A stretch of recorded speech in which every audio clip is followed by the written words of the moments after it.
ശൈലജ ടീച്ചറെ മട്ടന്നൂരിൽ നിന്ന് പേരാവൂരിലേക്ക് കൊണ്ടുപോയി മത്സരിപ്പിച്ചത് പേരാവൂര് പിടിച്ചെടുക്കാൻ വേണ്ടിയാണ്. അല്ലാതെ ഈ ഭരണം കിട്ടിയാൽ, തുടർ ഭരണം കിട്ടിയാൽ അവർ മന്ത്രിസഭയിൽ ഇല്ലാതിരിക്കാനും അഥവാ ഇനി ഭരണം കിട്ടിയില്ല എന്ന് വിചാരിക്കുക, അപ്പൊ പ്രതിപക്ഷ നേതാവ് ശൈലജ ടീച്ചർ ആവാതിരിക്കാനും വേണ്ടി ഒന്നും അല്ലല്ലോ, അല്ലേ? ഇതൊക്കെ ജനം കാണുന്നുണ്ട്. ഈ മട്ടന്നൂര് ഭയങ്കര ഉറപ്പുള്ള CPM ഉറച്ച സീറ്റ് ആയതുകൊണ്ടാണ് VK സനോജ് എന്ന യുവ നേതാവിനെ അവിടെ നിന്നും മത്സരിപ്പിച്ചത്. എന്നിട്ട് ഈ വോട്ടെണ്ണണ സമയത്ത് അണികള്, അനുഭാവികള് സനോജിനെ നന്നായി ഒന്ന് വിറപ്പിച്ചല്ലേ, പുറകോട്ടൊക്കെ കൊണ്ടുപോയിട്ട്. അപ്പൊ അവര് നൽകിയ ആ അണികള് സനോജിനും പാർട്ടിക്ക് നൽകിയ മെസ്സേജ് എന്തായിരുന്നു? നമ്മുടെ സഖാവ് പിണറായി വിജയൻ വോട്ടെണ്ണുന്ന സമയത്ത് ധർമ്മടത്ത് 6 റൗണ്ടിലും പിന്നോട്ട് പോയി. എന്താണ് അണികൾ പിണറായി എന്ന നേതാവിനും രാഷ്ട്രീയ പാർട്ടിക്കും ഈ മുന്നണിക്കും ഇതിലൂടെ നൽകിയൊരു മെസ്സേജ് എന്തായിരുന്നു? പിണറായിക്കെതിരെ മത്സരിച്ച അബ്ദുൾ റഷീദ് ഉണ്ടല്ലോ, അദ്ദേഹം ഇന്നലെ എല്ലാ മാധ്യമങ്ങളുടെയും മുന്നിൽ വന്നിട്ട് പറയുന്നുണ്ടായിരുന്നു, UDFന്റെ മുഴുവൻ നേതാക്കളും വന്ന് പ്രചാരണം നടത്തിയിരുന്നുവെങ്കിൽ പിണറായി വിജയൻ തോറ്റുപോയേനെ, ആരും വന്നില്ല, പിന്നെ റഷീദ് ജയിച്ചേനെ എന്നൊക്കെ പറയും. ഇല്ല കേട്ടോ, അങ്ങനെയല്ല അബ്ദുൾ റഷീദ്. ഈ കാര്യങ്ങൾ അങ്ങയുടെ ഒരു പ്രവർത്തനം കൊണ്ടും UDFന്റെ ഒരു പ്രവർത്തനം കൊണ്ടും അല്ല പിണറായിയുടെ ഭൂരിപക്ഷം കുറഞ്ഞതും പുറകിൽ പോയെന്ന്. ഇവിടെ UDFന് ഒന്നും ചെയ്യാനില്ല, നിങ്ങൾക്ക് റോളില്ല. ഇവിടെ ജനങ്ങൾ, പിണറായിയുടെ അണികൾ, അനുഭാവികൾ, ഇടതുപക്ഷ മനുഷ്യർ, അവർ പിണറായി വിജയനും പാർട്ടിക്കും ഒരു മെസ്സേജ് നൽകുന്നതാണ്. ഒന്ന് വിറപ്പിക്കാൻ മാത്രമേ അവർ ഉദ്ദേശിച്ചുള്ളൂ, അല്ലാതെ അവരുടെ നേതാവിനെ തോൽപ്പിക്കാനൊന്നും അവർ ഉദ്ദേശിച്ചിട്ടില്ല. ചില തിരിച്ചറിവുകൾ നേതൃത്വത്തിനുണ്ടാകണം. അതിന് പഠിച്ച പണി 18 പയറ്റി മടുത്തപ്പോൾ, റിസൾട്ട് ഇല്ലാതായപ്പോൾ അവർ ഇങ്ങനെ ഒരു ചെറിയൊരു പണി കാണിച്ചതാണ്. അത്രയേ ഉള്ളത്. ജനങ്ങളുമായിട്ടുള്ള ബന്ധം പൂർണ്ണമായും നഷ്ടപ്പെട്ടു പോയ ഈ പാർട്ടി നേതാക്കൾക്ക് ഈ തിരഞ്ഞെടുപ്പ് ഫലം ചില തിരിച്ചറിവുകൾ നൽകുമെന്ന് അണികൾ കരുതുകയാണ്.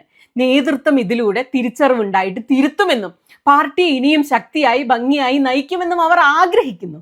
ഈ തെരഞ്ഞെടുപ്പിലെ താരം സഖാവ് കുഞ്ഞികൃഷ്ണനാണ്. അദ്ദേഹത്തിന്റെ പുസ്തകത്തിന്റെ പേരുണ്ട് നേതൃത്വത്തെ അണികൾ തിരുത്തണമെന്ന്. അതാണ് സത്യത്തിൽ ഈ തിരഞ്ഞെടുപ്പിൽ സംഭവിച്ചത്. 102 UDF, 35 LDFന്, BJPക്ക് 3, UDFും LDFും മാറി മാറി ഭരിക്കുന്നതാണ് കേരള രാഷ്ട്രീയം. തോൽവിയിൽ യാതൊരു അത്ഭുതവുമില്ല. എന്നാൽ 10 വർഷം LDF ഭരിച്ചു. വികസനം, ക്ഷേമം, പശ്ചാത്തല വികസനം ഒക്കെ ഉറപ്പാക്കി. പ്രകൃതി ദുരന്തങ്ങളിൽ, പ്രതിസന്ധികളിൽ ജനങ്ങൾക്കൊപ്പം നിന്നു. പാർട്ടിക്കാരുടെ കണ്ണിലൂടെ മാത്രം നോക്കുമ്പോൾ തോൽക്കാൻ യാതൊരു കാരണവുമില്ല. പക്ഷെ അങ്ങനെ ഒരു മുന്നണി 35 സീറ്റിലേക്ക് ഒതുങ്ങിപ്പോയി. 3 സീറ്റ് BJPക്ക് വഴങ്ങി കൊടുക്കേണ്ടി വന്നു, LDFന്റെ സിറ്റിംഗ് സീറ്റ്. ഇത് വെറുതെയല്ല, സ്വാഭാവികമായ തോൽവിയല്ല. സ്വരാജ് ഇന്നലെ ഒരു ഫേസ്ബുക്ക് പോസ്റ്റ് ഇട്ടപ്പോൾ പറയാ, തോൽവിക്ക് ശേഷം ഇട്ട പോസ്റ്റാ, അനർഹമായ പരാജയം എന്നാ. സ്വരാജ് മാത്രമല്ല, പല പാർട്ടിക്കാരും ഇങ്ങനെ തന്നെയാണ് കരുതുന്നത്, ഇത് അനർഹമായ പരാജയം. എന്നാൽ അങ്ങനെയല്ല കാര്യങ്ങൾ. തോറ്റത് വെറുതെ ഒന്നുമല്ല, കൃത്യമായ കാരണങ്ങളുണ്ട്. അക്കമിട്ട് തന്നെ പറയാം. നിങ്ങൾക്കറിയാമോ, ഒരു അനർഹമായ പരാജയം എന്ന് സ്വരാജ് പറയുന്നത് വെറുതെ പറയല്ല, അവർ വിശ്വസിക്കാതെ. വോട്ടെണ്ണുമ്പോഴും ജയിക്കുമെന്നും അധികാരത്തിൽ വരുമെന്നും ഭൂരിഭാഗം നേതാക്കളും സോഷ്യൽ മീഡിയയിലെ കടന്നലുകളുമൊക്കെ വിശ്വസിച്ചുകൊണ്ടേയിരുന്നു. അതെന്താ അങ്ങനെ? ഇവർക്ക് എന്താ ഗ്രൗണ്ട് റിയാലിറ്റി മനസ്സിലാക്കാൻ പറ്റാത്ത? മുമ്പൊക്കെ ഉണ്ടല്ലോ, ഏത് എക്സിറ്റ് പോളിനേക്കാളും പ്രവചനത്തെക്കാളും കൃത്യമായ കണക്ക് പറയുന്ന പാർട്ടി CPM ആയിരുന്നു. CPMന്റെ ഒരു ഇന്റേണൽ സർവേ ഉണ്ടാകും, കറക്റ്റ് ആയിരിക്കും. ആര് ജയിക്കും, ആര് തോൽക്കും, എത്ര ഭൂരിപക്ഷം, ആരൊക്കെ വോട്ട് ചെയ്തു, കൃത്യമായി CPMന് അറിയാമായിരുന്നു. ഇപ്പൊ അത് അറിയില്ല. എന്താ കാര്യം? അവിടെയാണ് പാർട്ടിക്ക് പറ്റിയ ആദ്യത്തെ പിഴ. എവിടെയാണ് പാർട്ടിക്ക് പിഴച്ചു പോയത്? എന്തുകൊണ്ടാണ് ഈ ഗ്രൗണ്ട് റിയാലിറ്റി അറിയാൻ പറ്റാത്തത്? തോക്കുമെന്ന് പാർട്ടി ഒഴികെ എല്ലാവർക്കും അറിയാം. പാർട്ടിക്ക് തെറ്റുപറ്റില്ല എന്നാണ് CPM പറയുന്നത്. എന്നാൽ പിന്നെ എവിടെയാണ് നേതാക്കൾക്ക് പിഴച്ചതെന്ന് പരിശോധിക്കാം. എവിടെയൊക്കെയാണ് നേതാക്കൾക്ക് തെറ്റുപറ്റിയതെന്ന് നമുക്ക് അങ്ങ് ലിസ്റ്റ് ചെയ്യാം. ഒറ്റ വാക്കിൽ പറയുകയാണെങ്കിൽ, ന്യൂനപക്ഷ ഏകീകരണമോ ധ്രുവീകരണമോ ഒന്നും ഇവിടെ ഉണ്ടായിട്ടില്ല. ഇങ്ങനത്തെ സംഗതി ഒന്നുമില്ല. CPMനെ തോൽപ്പിക്കാൻ CPMന്റെ അണികൾക്കേ പറ്റൂ, വേറെ ആർക്കും പറ്റില്ല. ശരിക്ക് ഇവിടെ അണികൾ, അനുഭാവികളാണ് നേതാക്കളെ തോൽപ്പിച്ചത്. പാർട്ടി കോട്ടകളിൽ നേതാക്കൾക്ക് വോട്ട് ചെയ്യാത്തത് പാർട്ടിയുടെ അണികളാണ്, അനുഭാവികളാണ് അവർ. അതിലൂടെ അവർ നൽകിയ വലിയ മെസ്സേജുകളുണ്ട്. നമുക്കതൊന്ന് പറഞ്ഞു പോകാം. വളച്ചു കിട്ടില്ലാതെ തന്നെ തോറ്റ കാരണങ്ങൾ ലിസ്റ്റ് ചെയ്താൽ എങ്ങനെ ഇരിക്കും അതെന്നറിയോ? ഒന്നാമത്തെ കാരണം, പിണറായി വിജയൻ 3ാമതും മത്സരിക്കാൻ തീരുമാനിക്കുകയാണ്. അദ്ദേഹം തന്നെ മുഖ്യമന്ത്രി സ്ഥാനാർത്ഥി. എന്തിനായിരുന്നു അത്? 2, ഗോവിന്ദൻ മാസ്റ്റർ എന്ന ചുക്കിനും ചുണ്ണാമ്പിനും കൊള്ളാത്ത, പിണറായിയെ ഭയപ്പെട്ട് ഒരക്ഷരം പോലും മിണ്ടാത്ത ഒരു പാർട്ടി സെക്രട്ടറി. 3ാമത്തെ കാരണം, സഖാവ് കോടിയേരി ബാലകൃഷ്ണൻ മരിക്കുന്നതുവരെ ഇവിടെ പാർട്ടിയും ഭരണവും 2 കമ്പാർട്ട്മെന്റ് ആയിരുന്നു. അത് മുഖ്യമന്ത്രിയും പാർട്ടി സെക്രട്ടറിയും 2. പാർട്ടിക്ക് ഭരണത്തെ തിരുത്താം, അതിൽ ഇടപെടലുകൾ നടത്താം, ജനങ്ങൾക്ക് വേണ്ടി സംസാരിക്കാനൊക്കെയുള്ള ശേഷി ഉണ്ടായിരുന്നു. പാർട്ടിക്ക് പാർട്ടിയുടെ ഭാഷ, ഭരണത്തിന് ഭരണത്തിന്റെ സർക്കാർ ഭാഷയുണ്ടായിരുന്നു. എന്നാൽ ഈ അടുത്ത കാലത്തായിട്ട് അദ്ദേഹത്തിന്റെ കാലശേഷം ഇവിടെ ഭരണവും സർക്കാരും സർക്കാർ ഭാഷയും അധികാരവും മുഖ്യമന്ത്രിയും മാത്രം ബാക്കിയായി. പാർട്ടിയെ പൊടിയിട്ട് നോക്കി അവിടെ കാണാനില്ല എന്ന അവസ്ഥയാണ്. അണികളെ സംരക്ഷിക്കാൻ ഒരു പാർട്ടി സെക്രട്ടറി ഇവിടെ നോക്കിയിട്ട് കാണുന്നില്ല. പാർട്ടി വല്ലപ്പോഴുമാണ് സംസാരിക്കുക. ആ സംസാരിക്കുന്നത് പാർട്ടിയുടെ ഭാഷയിലല്ല, സർക്കാരിന്റെ ഭാഷയിലാണ് ഇപ്പൊ പാർട്ടി സംസാരിക്കുന്നത്. 4, ഈ തിരഞ്ഞെടുപ്പിൽ നേതാക്കൾ തോറ്റത് അണികൾ വോട്ട് ചെയ്യാഞ്ഞിട്ടാണ്. എന്തുകൊണ്ടാണ് ഒരു പാർട്ടിക്ക് അവരുടെ അണികൾ വോട്ട് ചെയ്യാതിരിക്കുന്നത്? അണികളെ കേൾക്കാൻ കഴിഞ്ഞ 10 കൊല്ലവും ഈ നേതാക്കൾ കാതു തുറന്നേയില്ല, തയ്യാറായില്ല. അവർക്ക് പലതും നേതൃത്വത്തെ അറിയിക്കാനുണ്ടായിരുന്നു, തിരുത്താനുണ്ടായിരുന്നു. പക്ഷെ ഒരൊറ്റ കുട്ടി കേൾക്കാൻ തയ്യാറായിരുന്നില്ല ഒരു നേതാക്കളും. നേതാക്കൾ അവരുടെ ഉപജാപക സംഘങ്ങളിൽ ഇങ്ങനെ ഒതുങ്ങി നിൽക്കുന്നവരായി. അണികളെ കേട്ടില്ല, അനുഭാവികളെ കേട്ടില്ല. അവർക്ക് ഇതൊന്നും പറയാൻ പാർട്ടി വേദികളില്ല, അനുഭാവികൾക്കും അണികൾക്കും. അതുകൊണ്ട് അവർ ഈ തെരഞ്ഞെടുപ്പിൽ ഒരൊറ്റകൈ പ്രയോഗം നടത്തുക. 18ാമത്തെ അടവ് എന്ന് പറയുന്ന സംഗതി. അത് ഈ തോൽവിയുടെ അർത്ഥം എന്താ അറിയോ? ഇനിയെങ്കിലും ഞങ്ങളെ ഒന്ന് കാതു തുറന്ന് കേൾക്കൂ നേതാക്കളെ. 5, വികസനം പറഞ്ഞു, നൽകിയ പെൻഷന്റെ കണക്കുകൾ പറഞ്ഞു, നന്ദി വേണമെന്ന് ഓർമ്മിപ്പിച്ചു. ഞങ്ങൾ അത് ചെയ്തു, ഞങ്ങൾ ഇത് ചെയ്തു, പശ്ചാത്തല സൗകര്യ വികസനം നടത്തിയെന്നുണ്ട്. അതൊക്കെ സത്യം തന്നെയാണ്. അധികാരമാണ് പാർട്ടിക്ക് ജനങ്ങൾ നൽകിയതല്ലേ, പരമാധികാരമല്ല. അധികാരവും പരമാധികാരവും തമ്മിൽ വലിയ മാറ്റമുണ്ട്. ഇടയ്ക്കൊക്കെ അത് പല നേതാക്കളും മറന്നുപോയി. ഒരു കാര്യം ചോദിക്കട്ടെ, ഈ വികസനം പറയുന്നത് സർക്കാരല്ലേ? പാർട്ടി എപ്പോഴെങ്കിലും ഈ തെരഞ്ഞെടുപ്പിൽ രാഷ്ട്രീയം പറയുന്നത് നിങ്ങൾ കേട്ടോ? രാഷ്ട്രീയം പറയാൻ മറന്നുപോയൊരു രാഷ്ട്രീയ പാർട്ടി സർക്കാരിന്റെ വികസനത്തിന് PR വർക്ക് ചെയ്യുന്ന ഏജൻസിയെ പോലെ മാറിപ്പോയൊരു പാർട്ടി. ഇതായിരുന്നു കഴിഞ്ഞ 5 വർഷം വിസിബിളായിട്ട് കാണാൻ പറ്റിയൊരു മാറ്റം. പാർട്ടിയെ ജനങ്ങൾക്ക് അനുഭവവേദ്യമാകുന്ന ഒരു സംഭവം നിങ്ങൾക്ക് ഓർമ്മയെന്ന് എടുത്തു പറയാൻ പറ്റുമോ? എനിക്ക് ഭയങ്കര ബുദ്ധിമുട്ടാണ് ഈ അടുത്ത കാലത്തുനിന്ന്. പണ്ട് ഇഷ്ടം പോലെ ഉണ്ട്, ഇപ്പൊ പാടാം. 6, എന്നാൽ പാർട്ടിക്ക് തെറ്റുപറ്റുന്നു എന്ന് അണികൾക്ക് തോന്നുന്ന പല സംഭവങ്ങൾ തുടർച്ചയായി ഉണ്ടായി. എന്നാൽ പാർട്ടി ഒന്നിനും മറുപടി പറഞ്ഞില്ല. ഉദാഹരണം, സഖാവ് കുഞ്ഞികൃഷ്ണൻ ഉയർത്തിയ രക്തസാക്ഷി ഫണ്ട് തട്ടിപ്പ് ആരോപണം. പാർട്ടി എന്തുകൊണ്ട് അതിന്റെ സത്യാവസ്ഥ ജനങ്ങളോട് വിശദീകരിച്ചില്ല? പകരം കുഞ്ഞികൃഷ്ണനെ അധിക്ഷേപിച്ചു, അപമാനിച്ചു, വർഗശത്രു എന്ന് വിളിച്ചു. എന്നിട്ടോ തിരഞ്ഞെടുപ്പിൽ കുഞ്ഞികൃഷ്ണനാണ് ജയിച്ചത്. ആരോപണ വിധേയനായ മധുസൂദനെ മാറ്റി നിർത്താൻ പാർട്ടി തയ്യാറായില്ല. എന്നാൽ അണികൾക്ക് ബോധ്യം വരുന്ന പോലെ കാര്യം വിശദീകരിക്കാനും പാർട്ടി തയ്യാറായില്ല. എന്തെങ്കിലും ഒന്നുണ്ടാകണ്ടേ? അതെന്താ അങ്ങനെ? കോടിയേരിയുടെ കാലം ഇങ്ങനെയായിരുന്നോ? കണ്ണൂർ പാർട്ടിക്ക് എന്താണ് കണ്ണൂർ പാർട്ടിക്ക് ശരിക്കും സംഭവിച്ചത്? KK രാഗേഷ് ആണ് ഇപ്പോൾ കണ്ണൂർ പാർട്ടിയുടെ മുഖം. ആയിക്കോട്ടെ, പക്ഷെ അദ്ദേഹം എന്തുകൊണ്ടാണ് അണികളെ വിലവെക്കാത്തത്? എന്തുകൊണ്ടാണ് അണികളോട് കാര്യങ്ങൾ സംസാരിക്കാൻ തയ്യാറാക്കാത്തത്? എന്തുകൊണ്ടാണ് ഒരു 2-way കമ്മ്യൂണിക്കേഷൻ അവിടെ ഇല്ലാത്തത്? കാര്യങ്ങൾ പറയുന്നില്ല, രാഷ്ട്രീയം സംസാരിക്കുന്നില്ല, മുതിർന്ന നേതാക്കളെ വകവെക്കുന്നില്ല. EP Jayarajan, P Jayarajan, MV Jayarajan, Shailaja teacher, Shrimati teacher, James Mathew, അങ്ങനെ എത്ര മുതിർന്ന നേതാക്കളുള്ള പാർട്ടിയാണ് കണ്ണൂർ. ഇവരൊന്നുമില്ലാതെ എന്ത് പാർട്ടിയാണത്? എന്തുകൊണ്ടാണ് പാർട്ടി മുതിർന്ന നേതാക്കളെ മാന്യമായി പരിഗണിക്കാൻ തയ്യാറാകാത്തത്? വയസ്സാകുമ്പോൾ മാതാപിതാക്കളെയൊക്കെ അഗതി മന്ദിരങ്ങളിൽ തള്ളുന്ന മക്കളെ പോലെ പാർട്ടിയുടെ തലപ്പത്തിരിക്കുന്നവർ ഇങ്ങനെയൊക്കെ പെരുമാറുന്ന എന്തുകൊണ്ടായിരിക്കും? പലർക്കും പ്രായമായി എന്ന കാരണം പറഞ്ഞ് മാറ്റി നിർത്തുന്നു. എന്നാൽ പിണറായി വിജയൻ 3ാമതും മത്സരിക്കുന്നു. ഇതൊക്കെ ഏതുതരം കമ്മ്യൂണിസ്റ്റ് പാർട്ടിയാണ്? പലർക്കും പല നയങ്ങൾ. G സുധാകരന്റെ ആകെയുള്ള പരാതി എന്തായിരുന്നു? സോഷ്യൽ മീഡിയയിൽ അപമാനിക്കുന്നു, ആലപ്പുഴയിൽ അർഹമായ പരിഗണന കിട്ടുന്നില്ല എന്നതൊക്കെയായിരുന്നു. നമ്മുടെ വീട്ടിൽ പ്രായമായവർ ഇങ്ങനെയൊക്കെ പറഞ്ഞാൽ നമ്മൾ അവരെ തള്ളിക്കളയാണോ ചെയ്യുക? തള്ളി പുറത്താക്കി അടുത്ത വീട്ടിൽ കൊണ്ടു തള്ളുവോ? അത് ആശ്വസിപ്പിച്ച് ബോധ്യപ്പെടുത്തി കൂറ്റ നിർത്തുവോ? എന്തുകൊണ്ടാണ് G സുധാകരനോട് സംസാരിച്ച് ബോധ്യപ്പെടുത്തി പാർട്ടിക്കൊപ്പം നിർത്താൻ പാർട്ടിക്ക് കഴിയാതിരുന്നത്? എന്തുകൊണ്ടാണ് G സുധാകരനൊക്കെ പാർട്ടി വിട്ടുപോയത്? 7, തോമസ് ഐസക്, A പ്രദീപ് കുമാർ, എത്ര നേതാക്കളെയാണ് പാർട്ടി അവഗണിച്ചിട്ടിരിക്കുന്നത്? എന്തുകൊണ്ടാണിത്? ഇത്തവണ പൊന്നാനി പാർട്ടി തോറ്റുപോയല്ലേ? പൊന്നാനിയിലെ സ്ഥാനാർത്ഥിയെ തീരുമാനിച്ചത് ആരാണ്? എന്തടിസ്ഥാനത്തിലാണ്? ആരുടെ താല്പര്യമാണിത്? TM സിദ്ദിഖിനെയൊക്കെ എത്ര കാലമായിട്ടാണ് ഈ പാർട്ടി മഴയത്ത് നിർത്തിയിരിക്കുന്നത്? ഈ തിരഞ്ഞെടുപ്പല്ല, കഴിഞ്ഞ തിരഞ്ഞെടുപ്പിലും അദ്ദേഹത്തിന്റെ പേര് ഉയർന്നു കേട്ടിരുന്നു. എന്തുകൊണ്ടാണ് ഇത്തരത്തിൽ പ്രാദേശിക തലത്തിൽ പല നേതാക്കളോടും അവഗണന കാണിക്കുന്നതിന്റെ കാരണം എന്താണ്? നിങ്ങളൊന്ന് ഓർത്തു നോക്കൂ. എല്ലാ തിരഞ്ഞെടുപ്പ് വരുമ്പോഴും പാർട്ടിക്ക് മലപ്പുറത്തും എറണാകുളത്തും മത്സരിക്കാൻ സ്ഥിരം മുഖങ്ങളില്ല. അപ്പപ്പോൾ കിട്ടുന്നവരെ, സ്വതന്ത്രനെങ്കിൽ സ്വതന്ത്രം, മറ്റു പാർട്ടിയും ചാടി വരുന്നവർ, അങ്ങനെയുള്ളവരെങ്ങ് മത്സരിപ്പിക്കുക. അതെന്താ അങ്ങനെ? മലപ്പുറത്ത് എന്തുകൊണ്ട് ഓരോ സീറ്റിലേക്കും ഓരോ നേതാക്കളെ വളർത്തിക്കൊണ്ടുവരാൻ എന്തുകൊണ്ട് പാർട്ടിക്ക് കഴിയുന്നില്ല? ഇപ്പൊ ജിജിയെ പോലെയുള്ളവർ വളർത്തിക്കൊണ്ട്, ജിജിയൊക്കെ കൊണ്ടോട്ടി ഇപ്പൊ മത്സരിച്ചു, പലപ്പോഴും വോട്ടെണ്ണുമ്പോൾ ജിജി മുന്നിൽ വന്നു. അതുപോലെ എല്ലാ സീറ്റിലേക്കും എന്തുകൊണ്ടാണ് സ്ഥാനാർത്ഥികളെ കണ്ടെത്താൻ പാർട്ടിക്ക് കഴിയാത്തത്? 8, ഈ പാർട്ടി തിരഞ്ഞെടുപ്പിന്റെ തൊട്ട് മുമ്പ് കാണിച്ചു തുടങ്ങിയ ഒരു മൃദു ഹിന്ദുത്വ ചായ്വ് പറയാൻ തന്നെ നാണക്കേടുണ്ട്. ഈ റീസൺ ശരിക്ക് അണികളെ ഞെട്ടിപ്പിച്ച സംഭവമാണ് അയ്യപ്പ സംഗമം. എന്തിനായിരുന്നു ഈ അയ്യപ്പ സംഗമം? വനിതാ മതിലിൽ അണി ചേർന്ന് തോളോട് തോള് ചേർന്ന് എത്ര മനുഷ്യർ ഈ നാട്ടിൽ ഈ പാർട്ടിയോട് ചേർന്ന് നിൽക്കുന്നുണ്ട്. അവർക്ക് അയ്യപ്പ സംഗമത്തിൽ ഇടമുണ്ടായിരുന്നോ? അയ്യപ്പ സംഗമം നടക്കുമ്പോൾ ഈ വനിതാ മതിൽ പങ്കുചേർന്നവർ എവിടെയാണ് നിൽക്കേണ്ടത്? പാർട്ടിയുടെ ഹിന്ദുത്വ എന്തോ ഒരു മൃദു ചായ്വ് അണികളെയും അനുഭാവികളെയും ശരിക്കും ഞെട്ടിച്ച് കളഞ്ഞിട്ടുണ്ട്. എന്തിനായിരുന്നു ശരിക്കും അങ്ങനെ ഒരു നീക്കം? ഭയങ്കര മോശമായി പോയി അതെന്നേ പറയാനുള്ളൂ. അതിന്റെ ഭാഗമായി സോഷ്യൽ മീഡിയയിലൂടെയൊക്കെ പാർട്ടിയിലെ തന്നെ ചിലർ പ്രചരിപ്പിച്ച ഇസ്ലാമോഫോബിയ, ഇസ്രായേൽ പ്രേമം, പലസ്തീൻ വിഷയത്തിലും ഇറാൻ വിഷയത്തിലുമൊക്കെ പാർട്ടി നിലപാടുകൾക്ക് വിരുദ്ധമായ നിലപാടുകൾ, അനുപാതരഹിതമായ ജമാഅത്തെ ഇസ്ലാമി വിമർശനം. ഞാൻ അനുപാതരഹിതം എന്നൊരു വാക്ക് എടുത്തു പറഞ്ഞാണ് ഇത് പറയുന്നത്. പലരും രാവിലെ എഴുന്നേറ്റ് വരുന്നു, ജമാഅത്തെ ഇസ്ലാമി, സീതാവൂദ്, അങ്ങനെ ആരൊക്കെയോ എതിരെ 2-3 പോസ്റ്റ് ഇടുന്നു, 2-3 വീഡിയോ ചെയ്യുന്നു, വെറുപ്പ് പ്രചരിപ്പിക്കുന്നു. അനുപാതരഹിതം ജമാഅത്തെ ഇസ്ലാമിയെ വിമർശിക്കുന്നതിൽ ഒരു തെറ്റില്ല. നിങ്ങൾ വിമർശിക്കണം, പക്ഷെ ആ സംഘടനയുടെ വലിപ്പവും പ്രസക്തി അനുസരിച്ചുള്ള വിമർശനം പോരെ. ഇതൊക്കെ നടക്കുമ്പോൾ എന്താ സംഭവിച്ചതെന്നറിയാമോ? ഇതിൻ്റെ ഇടയിൽ കൂടെ 3 സംഖ്യകൾ ഇപ്പോൾ തെരഞ്ഞെടുപ്പിൽ ജയിച്ചു പോയത്. ഫാത്തിമ തഹ്ലിയെ ഈ ഇലക്ഷൻ കാലത്ത് സോഷ്യൽ മീഡിയയിൽ ഇത്രയേറെ ആക്രമിക്കപ്പെട്ടത് എന്തിനു വേണ്ടിയായിരുന്നു? എന്തിനായിരുന്നു ഫാത്തിമ തഹ്ലിയ സോഷ്യൽ മീഡിയയിൽ നിറഞ്ഞു നിന്നത് ഈ തെരഞ്ഞെടുപ്പ് കാലത്ത്? അതിന് മുന്നിൽ നിന്ന് പ്രവർത്തിച്ചത് ആരായിരുന്നു? എന്തിനാണ് അനുപാതരഹിതമായി ഫാത്തിമ തഹ്ലിയെ ആക്രമിച്ചത്? എന്തിനാണ് ഷാഫി പറമ്പിലിനെ അനുപാതരഹിതമായി ആക്രമിച്ചത്? ഇവരാരും വിമർശനത്തിന് അതീതരല്ല. നിങ്ങൾക്ക് ഇവരൊക്കെ വിമർശിക്കാം, പക്ഷെ ഇതിനൊരു മിതത്വം വേണ്ടേ? പക്ഷെ നിങ്ങളുടെ വിമർശനത്തിൻ്റെ തോത് വിട്ട് ആക്രമണം, ഹെയ്റ്റ് സ്പീച്ചിലേക്ക് പോയിക്കൊണ്ടിരിക്കുകയായിരുന്നു. ജനം എല്ലാം കാണുന്നുണ്ട് കേട്ടോ.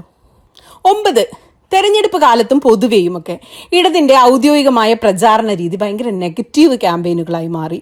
നിങ്ങൾ വികസനം നടത്തിയിട്ടുണ്ടെങ്കിൽ, ക്ഷേമം ഉറപ്പാക്കുന്നുവെങ്കിൽ അത് പോസിറ്റീവായിട്ട് ഭയങ്കര രസകരമായിട്ട് ആളുകളെയൊക്കെ പറഞ്ഞ് ആ ജനങ്ങളിൽ എത്തിച്ചൂടെ? എന്തിനാ ഈ നെഗറ്റീവ് ക്യാമ്പയിൻ പരമ്പരകൾ മാത്രം തുടർച്ചയായി നടത്തിക്കൊണ്ടിരുന്നു?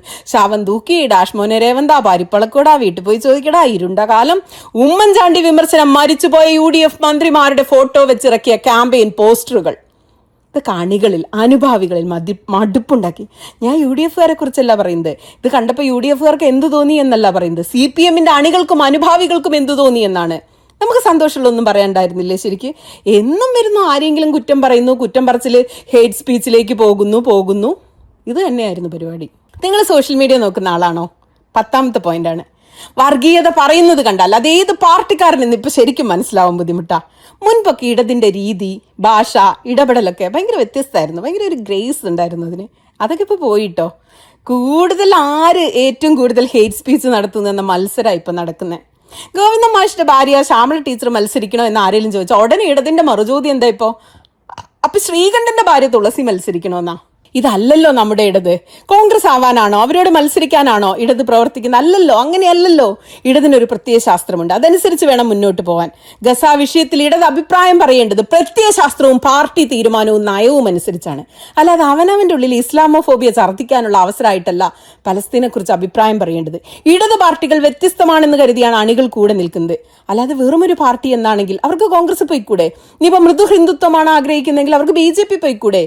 ഇത്തവണ ഇടതിന് സംഭവിച്ച പ്രധാന പ്രശ്നം രാഷ്ട്രീയം പറയാൻ മറന്നുപോയതാണ്. സർക്കാരിന്റെ ഭാഷയിൽ സംസാരിക്കുന്ന പാർട്ടി, രാഷ്ട്രീയം പറയാൻ മറന്നുപോയ പാർട്ടി, അത് അണികൾ കാണാൻ ആഗ്രഹിക്കാത്ത പാർട്ടിയാണ്. പാർട്ടിയാകണം, പ്രത്യയശാസ്ത്രമുള്ള പാർട്ടിയാകണം, സർക്കാരിനെ തിരുത്തുന്ന പാർട്ടിയാകണം, അണികളെ സംരക്ഷിക്കുന്ന പാർട്ടിയാകണം, പ്രചോദിപ്പിക്കുന്ന പാർട്ടിയാകണം, രാഷ്ട്രീയം പറയുന്ന പാർട്ടിയാകണം. 11, പാർട്ടിയെ സംബന്ധിച്ച് പ്രധാനപ്പെട്ട ആളാണ് പാർട്ടി സെക്രട്ടറി. ഈ തിരഞ്ഞെടുപ്പ് കാലത്ത് ഈ പാർട്ടി സെക്രട്ടറി ക്വാറന്റൈനിലായിരുന്നു. ഇത് ലോകത്ത് കേട്ടുകേൾവിയുള്ള സംഭവമാണോ? ഇലക്ഷൻ കാലത്ത് പാർട്ടി സെക്രട്ടറിക്ക് വാ തുറക്കാൻ വിലക്ക്. പകരം മറ്റു പലരും സംസാരിക്കുന്നു. പാർട്ടി സെക്രട്ടറി ഇത്രയും കൊള്ളൂലാത്ത ആളാണെങ്കിൽ എന്തിനാണ് ആ സ്ഥാനത്ത് വെച്ചത്? എന്തിനാ പാർട്ടി സെക്രട്ടറി ആക്കിയ സ്ഥിതിക്ക് അദ്ദേഹത്തിന് ജോലി ചെയ്യാൻ സമ്മതിക്കുന്നതല്ലേ മാന്യത? എവിടെയാണ് തെറ്റുപറ്റിയത്? പാർട്ടി സെക്രട്ടറി ആകാൻ യോഗ്യതയില്ലാത്ത ആളെ പാർട്ടി സെക്രട്ടറി ആക്കിയതാണോ? അതോ പാർട്ടി സെക്രട്ടറിയെ പോലും നിശബ്ദനാക്കുന്ന ഒരു ശക്തി പാർട്ടി സെക്രട്ടറിക്ക് മുകളിലുണ്ടോ? ഇതൊക്കെ അണികൾക്ക് കാണാൻ ഇഷ്ടമല്ല, അനുഭാവികൾക്ക് കാണാൻ ഇഷ്ടമല്ല കേട്ടോ. പാർട്ടി മെമ്പർമാരുടെ കാര്യം എനിക്കറിയില്ല. ഒന്നുകിൽ ഗോവിന്ദൻ മാസ്റ്റർ സ്ഥാനമൊഴിയണം, അല്ലെങ്കിൽ തന്റെ പണി മര്യാദയ്ക്ക് ചെയ്യാൻ അദ്ദേഹത്തെ അനുവദിക്കണം. ശൈലജ ടീച്ചറെ മുഖ്യമന്ത്രിയാക്കി ഇലക്ഷനെ നേരിട്ടിരുന്നുവെങ്കിൽ 12ാമത്തെ പോയിന്റ്, മിനിമം 80 സീറ്റുകളോടെ LDF അധികാരത്തിൽ വന്നേനെ. അപ്പൊ ആരുടെയൊക്കെയോ വൈരനിര്യാതന ബുദ്ധി അവിടെ പ്രവർത്തിച്ചു. ടീച്ചർ മുഖ്യമന്ത്രിയാകരുത്, ഭരണം കിട്ടിയില്ലെങ്കിൽ പ്രതിപക്ഷ നേതാവാകരുത്. എന്താ അങ്ങനെ?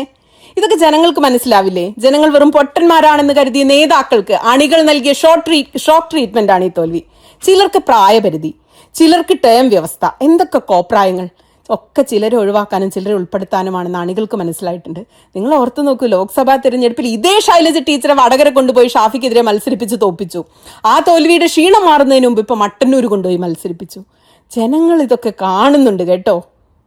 13 party Congress, polit bureau, PB, കേന്ദ്ര കമ്മിറ്റി, CC, സംസ്ഥാന കമ്മിറ്റി, ജില്ലാ committee, area committee, local committee, branch. ഇതാണ് പാർട്ടിയുടെ ഒരു ഘടന. കഴിഞ്ഞ എത്രയോ കാലമായിട്ട് മുകളിൽ നിന്ന് ഇത് ജില്ലാ കമ്മിറ്റി വരെ ഘടന കാര്യക്ഷമമായി പ്രവർത്തിക്കുന്നുള്ളൂ. ബ്രാഞ്ച് മുതൽ ലോക്കൽ തലം മുതൽ മനുഷ്യരുമായി ബന്ധമുള്ള പാർട്ടിക്കാർ പറയുന്നതൊന്നും നേതൃത്വത്തിന്റെ ചെവിയിലെത്തുന്നില്ല. ഇത് ജില്ലാതലം വരെ എത്തി അവിടെ നിൽക്കുക, മോളിൽ നിന്ന് വരുന്നത് താഴെ നിന്ന് ജില്ലാതലം വരെ എത്തി നിൽക്കുക. എത്രയോ തിരഞ്ഞെടുപ്പിൽ കഴിഞ്ഞ 5 വർഷത്തിനിടയിൽ LDF തോറ്റു അല്ലെ? ഉപതിരഞ്ഞെടുപ്പുകൾ, ലോക്സഭ, പഞ്ചായത്ത്, ഒന്നിൽ നിന്നും പാഠം പഠിക്കാൻ നേതാക്കൾ തയ്യാറായില്ല. ഉപജാപക സംഘങ്ങൾ പറയുന്നത് മാത്രം കേൾക്കുന്ന PR ഗ്രൂപ്പുകളാക്കി നേതാക്കൾ മാറി. ബ്രാഞ്ച് മുതലുള്ളവർക്കറിയാം എവിടെ തിരുത്തണം, ജനങ്ങളുടെ പൾസ് എന്താണ്. പക്ഷെ നേതാക്കൾ കേൾക്കുന്നില്ല, അവരിലേക്ക് എത്താനും പറ്റുന്നില്ല. നിങ്ങൾക്കറിയാമോ, തദ്ദേശ വകുപ്പ്, ആരോഗ്യ വകുപ്പ്, പോലീസ്, ഈ 3 വകുപ്പുകളുമായിട്ടാണ് താഴെത്തലത്തിൽ പ്രവർത്തിക്കുന്ന ഒരു പാർട്ടിക്കാരൻ, ഒരു ബ്രാഞ്ച് സെക്രട്ടറി ദൈനംദിനം ഇടപെടുന്നത്. നമ്മൾ എന്താവശ്യം ഉണ്ടായാലും പുള്ളിയുടെ അടുത്തേക്കല്ലേ ഓടിച്ചില്ല. എന്നാൽ പോലീസ് സ്റ്റേഷനിൽ കയറാൻ പോലും ഒരു സാധാരണ പാർട്ടിക്കാരന് ധൈര്യമില്ല. അവിടെ ചെന്ന പട്ടിവല. പാർട്ടിക്കാരൻ എന്ന് പറഞ്ഞാൽ 2 അടി കൂടുതൽ കിട്ടുമെന്ന അവസ്ഥ. തദ്ദേശ വകുപ്പ് ആണെങ്കിൽ ഉദ്യോഗസ്ഥർ കൈയടക്കിയ അവസ്ഥ. അവിടെ ചെന്ന് ഒന്നും ചെയ്യാനില്ല. ആരോഗ്യ വകുപ്പ്, നിങ്ങൾ ഈ അടുത്ത ദിവസങ്ങളിൽ എപ്പോഴെങ്കിലും ഒരു ബ്രാഞ്ച് സെക്രട്ടറിയോട് സംസാരിച്ചിട്ടുണ്ടോ? ഇല്ലെങ്കിൽ നിങ്ങൾ ഇന്ന് തന്നെ അത് ചെയ്യണം. ദയനീയമാണ് കാര്യങ്ങൾ. എന്തുകൊണ്ട് CPMന്റെ തെരഞ്ഞെടുപ്പ് കണക്കുകൂട്ടലുകൾ തെറ്റിപ്പോകുന്നു, ജനങ്ങളുമായുള്ള ബന്ധമില്ലാതാകുന്നു എന്നതിന്റെ ഉത്തരം, എങ്ങനെ ഈ 35 സീറ്റ് എന്നതിന്റെ ഉത്തരം ഒരു ബ്രാഞ്ച് സെക്രട്ടറി നിങ്ങളോട് വിശദീകരിക്കും. നിങ്ങൾ ഇന്ന് തന്നെ ഒരാളോട് സംസാരിക്കണം. 10 വർഷം ഭരണം കിട്ടിയപ്പോൾ നേതാക്കൾക്ക് അണികളെ ആവശ്യമില്ലാതായി, അനുഭാവികളെ പിന്നെ തീരെ ആവശ്യമില്ലാതായി, 2 വേ കമ്മ്യൂണിക്കേഷൻ ഇല്ലാതായി.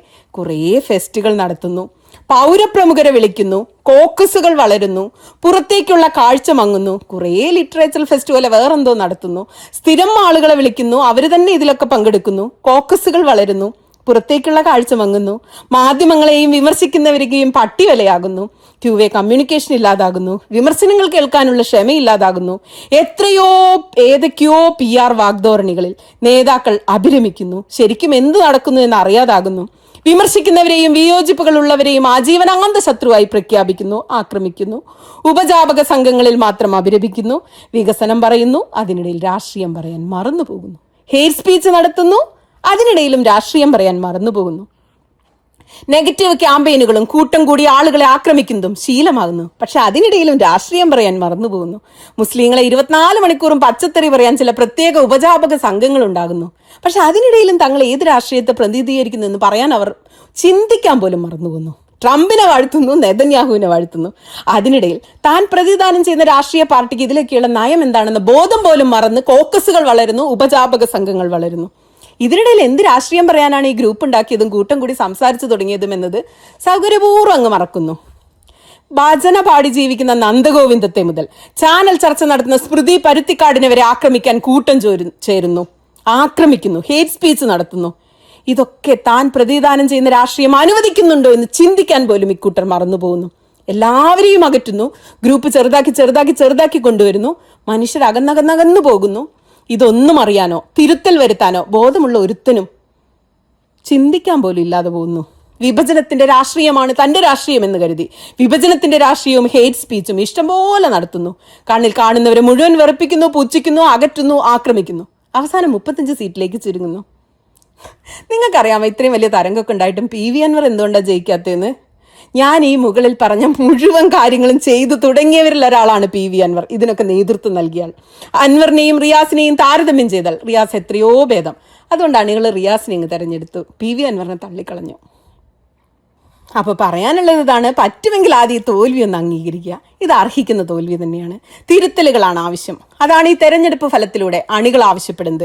അഹന്തയുടെ മണിമാളികകളിൽ നിന്നും താഴെ ഇറങ്ങി വരിക, ധാർഷ്ട്യത്തിന്റെ ഭാഷ ഉപേക്ഷിക്കുക, വീട്ടിൽ പോയി പറയാൻ മനുഷ്യരെ അധിക്ഷേപിക്കാതിരിക്കുക, രക്ഷാപ്രവർത്തനം നടത്താതിരിക്കുക, അണികളെ കേൾക്കുക, അനുഭാവികളെ കേൾക്കുക, വിമർശകരെ കേൾക്കുക, വിയോജിപ്പുള്ളവരെ കേൾക്കുക, ഹേറ്റ് സ്പീച്ച് നിർത്തുക, നെഗറ്റീവ് ക്യാമ്പയിനുകൾ കുറയ്ക്കുക, കുറച്ച് നല്ല കാര്യങ്ങളൊക്കെ പറയുക, കാണുക, ഉപജാപക സംഘങ്ങൾ പിരിച്ചുവിടുക, പുറംചൊറിയലുകാരെ മാറ്റി നിർത്തുക, അഹങ്കാരം കുറയ്ക്കുക, ബ്രാഞ്ച് തലം മുതലുള്ളവരെ കേൾക്കുക, PR പണി കുറയ്ക്കുക. ഫ്ലെക്സുകൾ നമുക്ക് ഇത്രയൊന്നും ആവശ്യമില്ല. പാർട്ടി സെക്രട്ടറി ഒന്നുകിൽ മാറ്റുക, അല്ലെങ്കിൽ മര്യാദയ്ക്ക് പണിയെടുക്കാൻ അനുവദിക്കുക. പുതിയ തലമുറ നേതാക്കളെ വളർത്തിക്കൊണ്ടുവരിക. എനിക്ക് ശേഷം പ്രളയമല്ല ഇവിടെ വേണ്ടത്, ഇവിടെ പാർട്ടി ബാക്കി വേണം, നല്ല നേതാക്കൾ വേണം, പുതിയ നേതാക്കൾ വേണം. നിസ്വാർത്ഥമായി പണിയെടുക്കുക. അതിനായി അവസാനമായി പറയാനുള്ളത്, രാഷ്ട്രീയം പറയുക, പാർട്ടി നയം പറയുക. രാഷ്ട്രീയം പറയുക, പാർട്ടി നയം പറയുക. അണികൾ തിരിച്ചു വരും, അടുത്ത തവണ ഭരണവും കിട്ടും. ഈ തിരഞ്ഞെടുപ്പിനെ വിശകലനം ചെയ്യാൻ ചില പ്രതീകങ്ങളുണ്ട്. ജി സുധാകരൻ, സഖാവ് കുഞ്ഞികൃഷ്ണൻ, സഖാവ് TK ഗോവിന്ദൻ, ധർമ്മടത്ത് വോട്ടെണ്ണുമ്പോൾ ആദ്യ 6 റൗണ്ടുകളിലും പുറകിലായിപ്പോയ പിണറായി വിജയൻ, ഒരു ഫ്ലെക്സ് പോലും കെട്ടാതെ സൈക്കിളിൽ യാത്ര ചെയ്ത് പ്രചാരണം നടത്തിയ ചാണ്ടി ഉമ്മനും അതേ നേടിയ വലിയ ഭൂരിപക്ഷവും, കേരളം മുഴുവൻ വെച്ച പിണറായി വിജയന്റെ ഫ്ലെക്സ് ബോർഡുകൾ, അതിനൊപ്പം തോറ്റുപോയ 13 മന്ത്രിമാർ, തോറ്റുപോയ മിടുക്കരായ MLA മാർ, മാത്യു കുഴൽനാടൻ നേടിയ ഭൂരിപക്ഷം, T സിദ്ദിഖിന് വയനാട്ടിൽ കിട്ടിയ ഭൂരിപക്ഷം, LDFിന്റെ 3 സിറ്റിംഗ് സീറ്റുകൾ പിടിച്ചെടുത്ത BJP, അത് മുൻകൂട്ടി കാണാൻ കഴിയാതെ പോയ CPM പാർട്ടിയും അണികളും നേതാക്കളും, തെരഞ്ഞെടുപ്പ് പ്രചാരണ കാലത്തുടനീളം സോഷ്യൽ മീഡിയയിൽ ആക്രമിക്കപ്പെട്ട ഫാത്തിമ തഹലിയ, കഴിഞ്ഞ എത്രയോ വർഷങ്ങളായി സോഷ്യൽ മീഡിയയിൽ ആക്രമിക്കപ്പെടുന്ന KK രമ, വെള്ളാപ്പള്ളി നടേശൻ, അദ്ദേഹത്തിന്റെ പ്രസ്താവനകൾ, അതിനെ ന്യായീകരിക്കുന്ന സോഷ്യൽ മീഡിയയിലെ CPM-കാർ, സോഷ്യൽ മീഡിയയിൽ ഇടത് എന്നറിയപ്പെടുന്നവർക്കിടയിൽ പടർന്നു പിടിച്ച ഭയപ്പെടുത്തുന്ന ഇസ്ലാമോഫോബിയ, ഇസ്രായേൽ പ്രേമം, എന്തിനേറെ ട്രംപ് സ്നേഹികൾ പോലും ഇക്കൂട്ടത്തിലുണ്ട് എന്ന് പറഞ്ഞാൽ തമാശയല്ല കേട്ടോ.